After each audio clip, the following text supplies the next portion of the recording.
Hey everybody, thank you for watching Leaf by Leaf. This is my second video in my reading of Robert Musil's The Man Without Quality, Der Mann ohne Eigenschaften. And I'm reading along with the reading group on Twitter, helmed by Paper Pills. And you use the hashtag Musil2020 or hashtag The Man Without Qualities or hashtag TMWQ to join in, and it's not too late, and especially if you have to continue reading past the end of the group reading, it will be worth it. I'm using, and I think most people are using, the 2-volume hardcover from Knopf, Sophie Wilkins and Burton Pike. This is the second video, so as I talk about in the first video, this is going to be a 3-video series.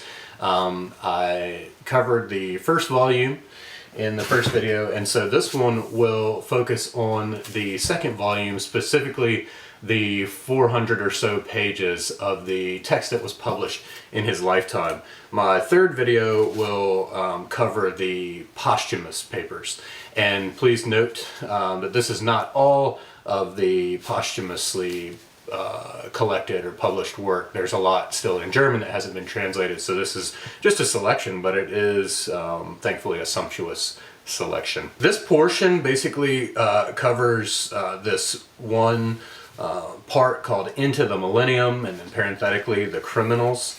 Right off the bat, we are introduced to Agatha, who I agree with Umbrecht from the Entitled Opinions podcast that Agatha is the heroine of the novel.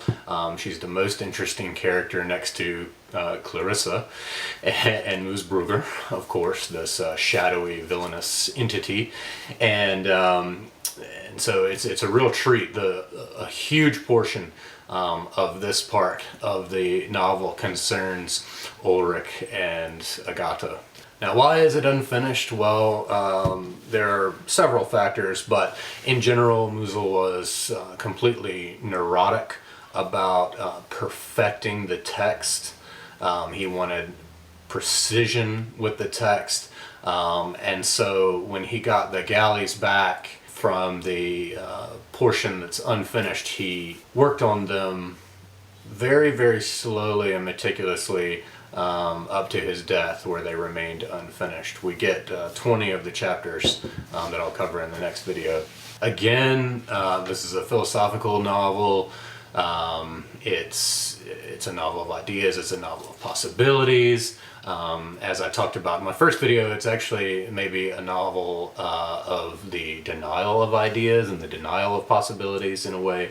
But it's a long essay.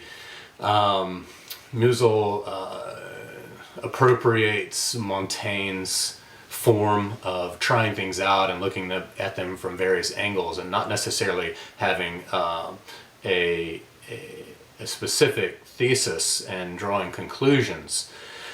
Because we get lots of ideas and suggestions, but there's no real tight framework or doctrine in here, as Umbrecht points out.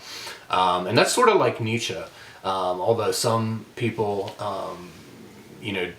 derive a coherent system out of his collected works, it's really a scattering of looking at things. Definitely there are some certain threads that run through both Musil's work, Ulrich, and Nietzsche, but we can't say that there's a definitive closed system, so to speak. What was really striking about this portion of the novel is there are two things. One, Musil writes as if he already has an awareness or an understanding of modern literary criticism and literary theory. David Foster Wallace has talked about how his generation of writers were coming post literary theory, and so when they're writing, they're hyper aware of the way that the text is going to be run through the various theoretical lenses, and so they sort of bring that into the prose. And definitely with psychoanalytic literary theory, and even gender theories and feminism, it's as if Musil is is already aware of them and bringing them into the text. So there are two sides to that. One is that he doesn't really leave symbols and signs and so on just sitting there for us to discover and explicate. He pretty much goes and does them himself. For example, there's this imagery of, I believe it's a black bird eating at a caterpillar, which we know a caterpillar isn't quite transformed into that butterfly yet. So there's this incredible metaphor that I think it's Agatha who sees this, or maybe Clarissa, can't remember now. But anyway, Musil draws this incredible metaphor out of that with the black bird over this, semi-metamorphosed entity and eating away at it. The other thing that was striking about it is that he shifts the ratio of the philosophical versus the psychological to where now the psychological is much heavier, and there are these incredible sketches of character pairs. And I know I talked about this in the first video, but it's even more so here, especially with Ulrich and Agatha. And I'll talk about them more in a moment. But then Clarissa and Walter.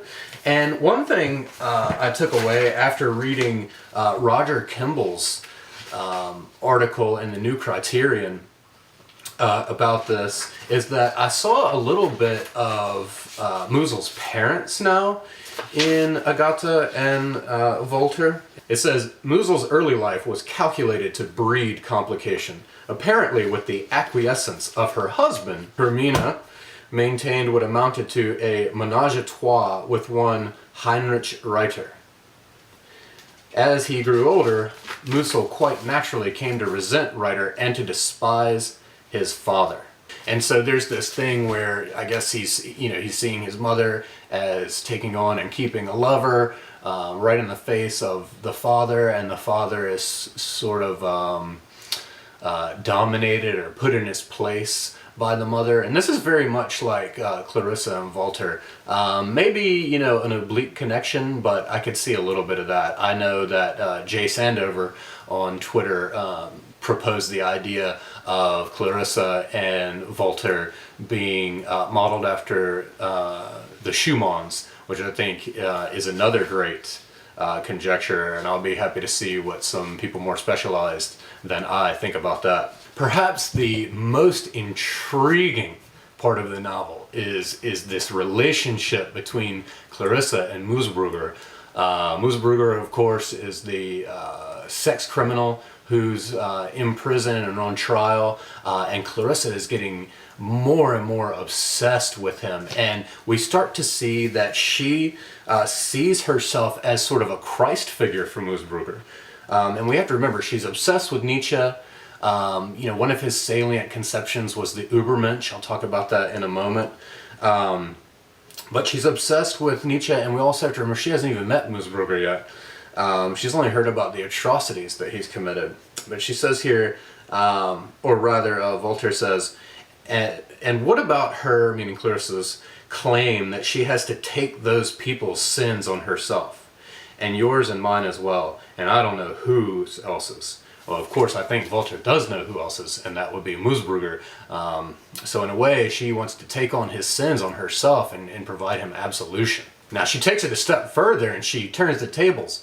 And get this, she says, a woman who lets a man have his way with her when it's only going to weaken his mind is a sex murderer too.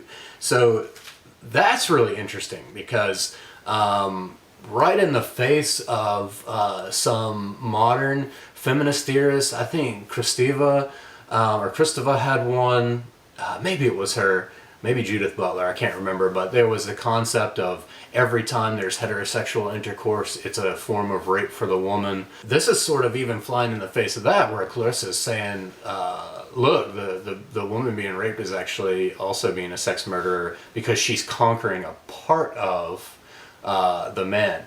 And really that's two ways. If you think about it, once the act is fulfilled, there's a physical conquering with a visual aspect of the man, but then she's taken it more to a spiritual and psychological realm. And if you think about this, in a way, she sees Musburger as the Übermensch. He is the overman, the superman. He has overcome his fellow beings, committing murder, asserting power and dominance on them. So in a way, if she takes her new reversed conception of the act of rape, then she is seeing herself as an Übermensch who will overcome the Übermensch. Back to Agatha, this is Ulrich's twin. They haven't seen each other since they were kids, and now the occasion of their father's death has brought them together. And there's this immediate taboo, incestuous connection, and they definitely act very differently from most brother-sister relationships, at least that I know of. And they pronounce themselves Siamese twins, but it's not just all about this sexual connection and incest. It's a little deeper than that. On page 866, Ulrich says for Ulrich, it seemed to him that he had behaved all along as the tool of his sister's will. And on 980, they connect in Plato's theory. It says, you know that myth Plato tells, following some ancient source, that the gods divided the original human beings into two halves, male and female. And so based on that, we see that Ulrich and Clarissa see each other as those halved trees that were once one. And so there's this really interesting dimension where they are complements of one another, just finding each other in life. But we can also view this through Carl Jung's concept of the anima and the animus, and that would be the female side of us and the male side of us. And all of us are, in a sense, psychologically hermaphroditic. And we see here it says that Ulrich said, what each of us feels is the shadowy doubling of his own self in the other's opposite nature. I'm a man, you're a woman. It's widely believed that every person bears within him the shadowy or repressed opposite inclination. One of the things Umbrecht talks about in Entitled Opinions is that there's this cool contrast between Clarissa and Agatha and Ulrich, where Ulrich has now met his match for all of this moral philosophizing that he does, even though Agatha is not as well read as he. She's not a mathematician, she's not a specialist, she hasn't studied it as much or read as much. It's this facing off of her intuition versus his studying and thinking. And she's right on par with him and challenges him very swiftly and directly. Ulrich is speaking. He says, having something to regret may be just the thing to give you the strength to do something far better than you ever might have done otherwise. It's never what one does that counts, but only what one does next. Now, Agatha, suppose you've killed someone, what can you do next? Ulrich shrugged his shoulders. He was tempted to answer, for the sake of argument, it might enable me to write a poem that would enrich the inner life of thousands of people, or to come up with a great invention. But he checked himself. That would never happen, he thought. Only a lunatic could imagine it. Or an 18-year-old aesthete. God knows why, but those are the ideas, and blah, blah, blah, blah, blah. So there's this constant where, at least I think we all come to love Ulrich because we never know what he's going to say next, but we know that it's going to be something novel and unique. And Agatha basically says the same thing, or she thinks it. She's like, I can't wait. I always can't wait to see what you're going to say, because it's so interesting. He comes up with these little, pithy aphorisms, but that aren't so straightforward and are often very contradictory to the way we think about things, and you just kind of get stopped in your tracks, which is a real treat. Set in the foreground against the backdrop of Musburger, who may or may not be declared insane. There's this whole gray area with, is he in fact innocent because of insanity and all these things. We see that Agatha and Ulrich's late father was in contention with a colleague, Schwung, about which comes first, the thought or the will. And so do you will something first? Does something come from your will and then you have the thought about it? Or do you have the thought in place and that causes the willing? And consequently, or concomitantly with that, where does culpability really lie? Where does that come in? Further muddy the waters of trying to determine insanity against ignorance. Insanity against innocence. We get one of Ulrich's classic little aphorisms that I've been talking about. The difference between a normal person and an insane one is precisely that the normal person has all the diseases of the mind, while the madman has only one. As the parallel campaign is petering out, as we sort of knew it would, it's overthrown by the need for action. And there's this major theme of the idea and thinking versus action. General Stumm says, ideas and feelings, they're more for people who have nothing to do. In short, it's a spirit of action. That's really all I know about. Diotima says, our century is thirsting for action. Ulrich says, but what action? What kind of action? And she says, it doesn't matter. In action, there is a magnificent pessimism about words. We get really close to Clarissa and Musburger finally coming into contact or coming face to face in the asylum. In fact, there's this big dramatic build-up that Musil does, and it's even explicitly linked to Virgil and Dante going through the circles of hell, ultimately to come face to face with Lucifer. And they go through each of these stages where there are these different levels of insane people, but the visit gets cut short and we never get to get to Musburger, which is really a shame. Now, I've heard that some of the posthumous sketches and so on do have them meeting and have Clarissa helping him escape and stowing him away with Rachel and so on. But it's delayed and we have to sit and wonder, like, what was Clarissa going to do? There are all of these great lines in here. Ulrich's heart constricted with the self-doubt of a man who in the midst of others wants something different than they do. That's how I felt all my life and all the time. I think of Poe's poem Alone, and it says, I could never bring my desires or cares from a common spring as the others around me, and so on. Listen to this. Such are the feelings, as everyone knows, of elderly people faced with the death of their contemporaries. When we come into the sere and yellow leaf, poetry breaks out. It's as if we had two destinies. One that's all superficial bustle, which takes life over, and one that's motionless and meaningful, which we never find out about. And that's the one, that's the key right there. There's a destiny that's motionless and meaningful, which we never find out about. That describes what's going on in this whole novel. Ulrich is trying to figure out what that life is, what that destiny is, and he's trying to find the moral philosophy to unlock it. This is why he's debating with everyone and constantly thinking, and he's focusing on inaction. He's taken the sabbatical just to think.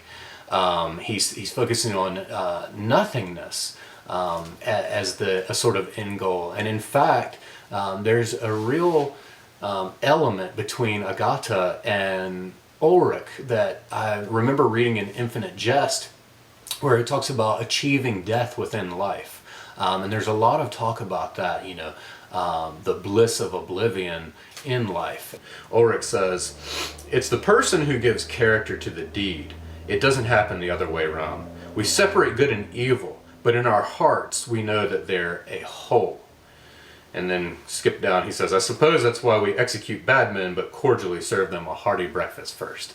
And this is indicative of the wit and humor that's all throughout the book for Ulrich. And yet there had been something true in his blurting out that he regretted the way he had lived his life. This is what he's afraid of, and I think a lot of us at some level are afraid of this. And again, this goes back to Montaigne, where Montaigne has said the reason that he reads what he reads is because he wants to figure out how to live life well. Again, with action triumphing over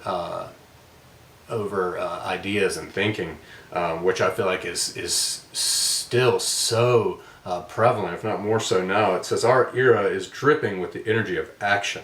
It's not interested in ideas, only in deeds. This fearful activity stems from the single fact that people have nothing to do. Inwardly, I mean. But even outwardly, in the last analysis, everyone spends his whole life repeating the same thing over and over again. He gets into some occupation and then goes on with it. One should love an idea like a woman, be overjoyed to get back to it. And one always has it inside oneself, and always looks for it in everything outside. And this again kind of goes back to the anima within each man. Now that I've finished the published novel, running at about 1,130 pages in this Knopf edition, I cannot believe I've never read this before. It's one of those where you're reading it and you keep thinking to yourself, this is the text I've been wanting to read for so long now. There are so many thoughts and ideas that stimulate your own introspection in the way that Proust does. But at the same time, there's this gripping narrative. And some people say plotless, but I think it very much has a plot. It's just never, brought to any kind of huge conflict or denouement or whatever. But these narrative, these pairings of different characters and the way they're so well sketched out and so on, really grips you. And just the backdrop of Moosbrugger and the madness of Clarissa, and this extremely idiosyncratic relationship between Agatha and Ulrich. You just simply want to read more. In Kimball's essay in The New Criterion, he uses Dr. Johnson's quote of Paradise Lost, where Johnson said, "None ever wished it longer than it is." I disagree. Kimball, unfortunately, is saying that he is glad this isn't any longer, but I think that by the time you get to the end of it, you will very much wish that there were another 1,000 pages. Jim Gower sent me an email the other day and said that he actually came up with an idea of how Musil could have ended it around 2,500 pages, which is kind of funny. But anyway, as you can see, there's so much going on in here, and I have so much more I could say about it. But this video would go on and on. So I'm here. I am on the cusp of going into the posthumous work, and there will be a third video about that. But I urge you to read this book, to buy a copy of it to keep as your own and to mark up and have a conversation with. As Alberto Manguel says, the ideal reader writes in the margins. Don't be intimidated, because it is extremely readable. For all of its dense philosophizing and its excruciatingly precise prose, Musil leads you by the hand. He's very interested in thinking these things out, and so because of that, there's clarity that you don't get in other works of just straight philosophy, and especially German philosophy like Hegel and Heidegger. And the other major thing I can say about the value of reading this book is that Musil paints such a great portrait of the cultural tensions of that last year leading up to World War I. Thank you all for watching. I know it was pretty scattered. It's hard to pull all these things into a cohesive system, especially in a video. And I think that Musil sort of designed it that way himself.